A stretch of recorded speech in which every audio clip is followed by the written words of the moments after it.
대학 때 동네 떡볶이 트럭에서 아르바이트 했던 기억을 다듬어서 떡볶이 트럭의 수익을 따져보니 아무리 적어도 웬만한 사업보다 많이 번다는 걸 알게 되었습니다. 더 중요한 게 있습니다. 트럭 하나가 일정 궤도에 위에 오르면 바로 2호, 3호로 내지만 회사원은 몸은 2개, 3개를 만들 수 없습니다. 그러니 어느 정도가 되면 격차는 더 벌어진다는 것을 깨달았습니다. 이 문제는 리스크였습니다. 이건 일종의 게임 같다는 생각이 들었습니다. 한 번에 1,000원씩 배팅하는 당첨 성공에 따른 옵션이 달라지는 게임. 당첨하는 100%일 때는 한 사람 11,000원씩 돌아가지만 당첨하는 30%일 때는 당첨되었을 때 10,000원씩 가져가고 당첨하는 사람이 1%일 때는 당첨되었을 때 1,000,000원을 가져가는 게임입니다. 그럼 판돈이 1,000원밖에 없는 사람은 무엇을 선택해야 할까요? 처음부터 과감하게 30% 확률 게임에 도전할 수 있습니다. 당첨된다면 한 번에 판돈 1,000원 1만원 될 수 있죠. 전 세상을 날린 10%의 사람들은 조용히 사라집니다.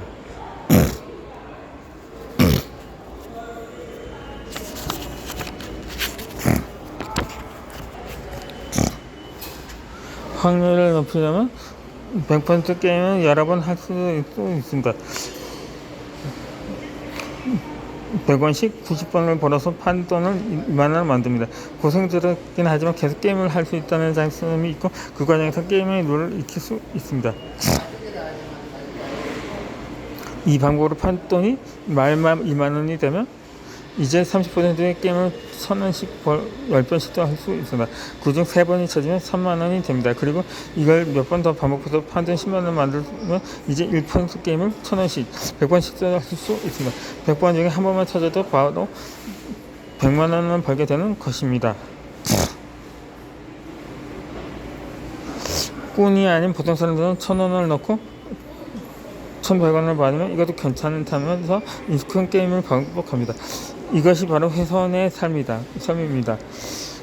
그런 사람은 이상한 것도 충분히 괜찮다고 생각합니다. 소소하지만 안정적인 수익을 원했다는 거라면 그 게임으로도 충분히 얻을 수 있고 그 게임에 마음에 들고 그 게임 외에 시간이 만들 수 있습니다. 하지만 그 이상 원하는 사람은 30%의 게임, 1% 게임으로 계속 이동해야 합니다. 중요한 건 내가 어떤 목적을 갖고 이 게임에 임하고 있으면 내 성향은 어떤지 살펴보는 것이라는 생각이 들었습니다.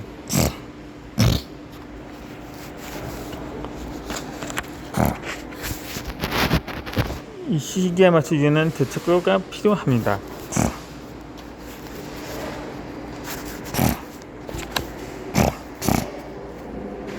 이 둘째로 주식과 부동산은 둘 다 해야 합니다. 가끔 주식 쪽에서는 부동산이 돈을 묶어 놓는다면 싫어하고 부동산 쪽에서는 변동성이 크다면 주식을 싫어하는 모습을 봅니다. 하지만 살펴보니 내 집, 내 건물 없는 부자가 없고 주식을 보유하지 않은 부자도 못 봤습니다. 하물며 수입이 직구르면 서민은 돈을 벌 방법을 갈 것 없이 둘 다 시기하는 장애 하나입니다. 지친 경제에 관심을 갖게 해주고 하면 bak한 도와주고 싶고 도와주고 부동산 살면서 반드시 한 번 이상 관련하는 상품뿐만이 아닌 교양이 아닌 필수로 공부해야 할 지식이라고 판단했습니다.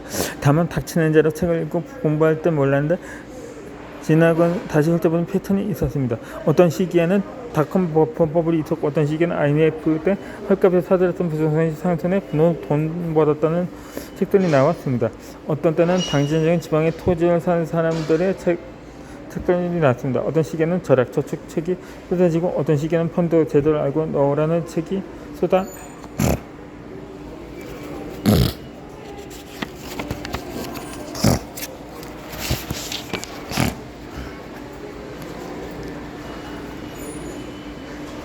어떤 시기에는 우리나라 경매책이 쏟아졌습니다. 총장 쏘기에는 연금을 바탕으로 한 재무설계책이 유행하던 시기도 있었습니다.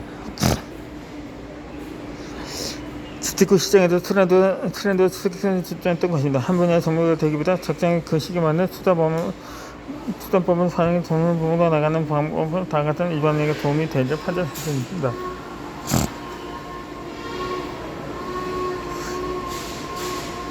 가장 중요한 건 쌀 때 싸서 비쌀 때 파는 것.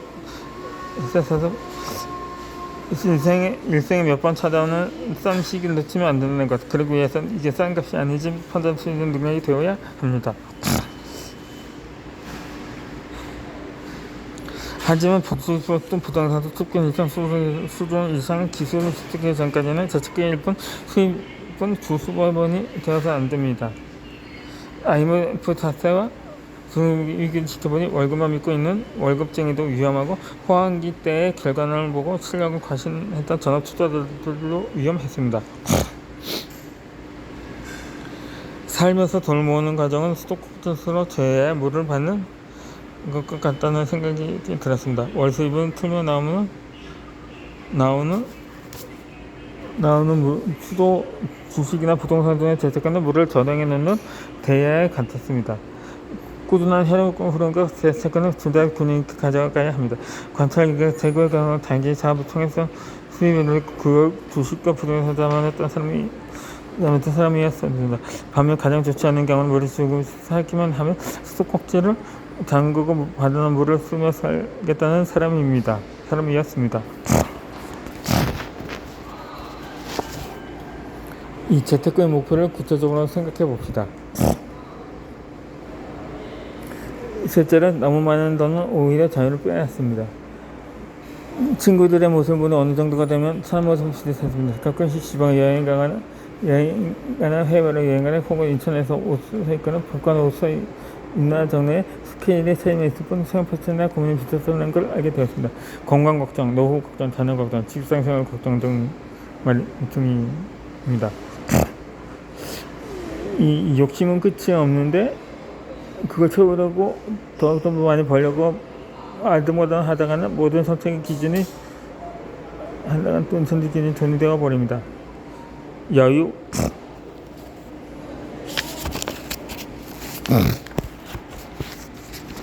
이렇게 살려고 돈을 버는 것인데 돈을 버는 여유로운 틈이 없습니다. 그렇게 살다가 한 개그맨의 말처럼 살다 보면 한 개그맨 자기가 보기에 다 부자 같은데 10억보다는 30억 부자에게 급성거리고 30보다는 50억 부자에게 열등감을 느끼고 50보다는 100억 부자를 짜자버렸다 죽을 것 같았습니다.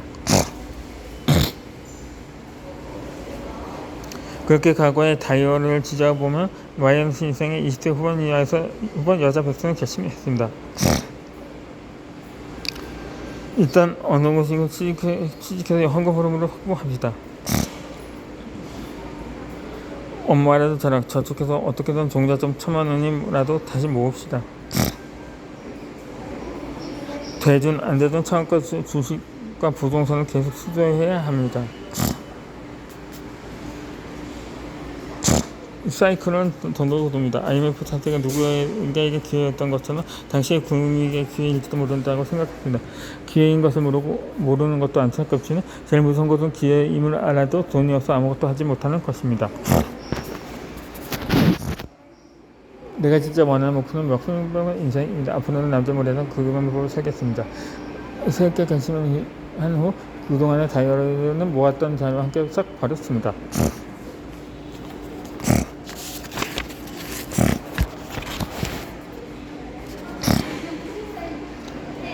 30살 다시 목표 설정부터 시작입니다.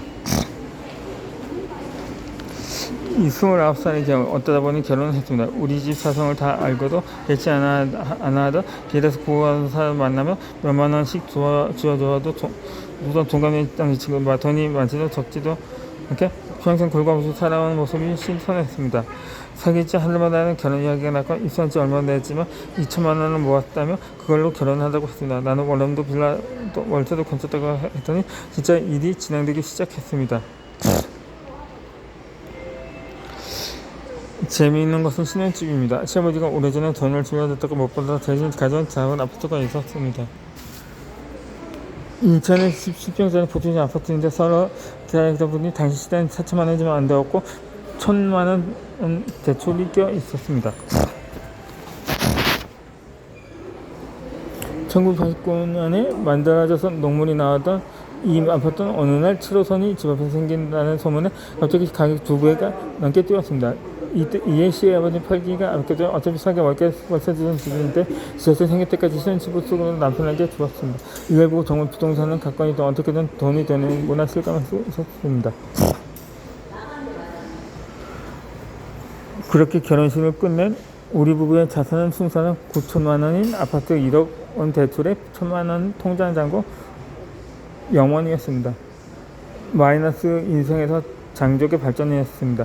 월급은 둘이 합쳐 400만 원, 선배는 IT 개발자이고 나는 이전의 경력을 인정받지 못해 다시부터 다시 시작하는 중이라 월급이 아주 적었습니다.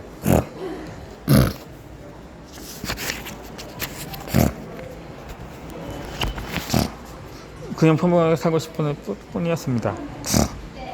한 달이 지나 고지서가 하나둘 나왔고 가계부를 써보니 그 사람이 얼마나 가간지 파악할 수 있었습니다. 결혼 후 둘째 달, 이제 막 30살이 된 우리는 가계부를 들고 하나의 목표를 세웠습니다.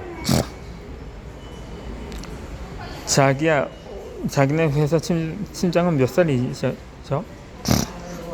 45인가 그럴걸? 우리 회사 팀장은 40대 초반이고 부모자님은 43살인데 친도 못되고 나간 선배들은 뭐하고 살아? 글쎄 회사 앞 치킨집 사는데 우리 회사 결혼자 출신이라고 하긴 하더라 고 말했습니다.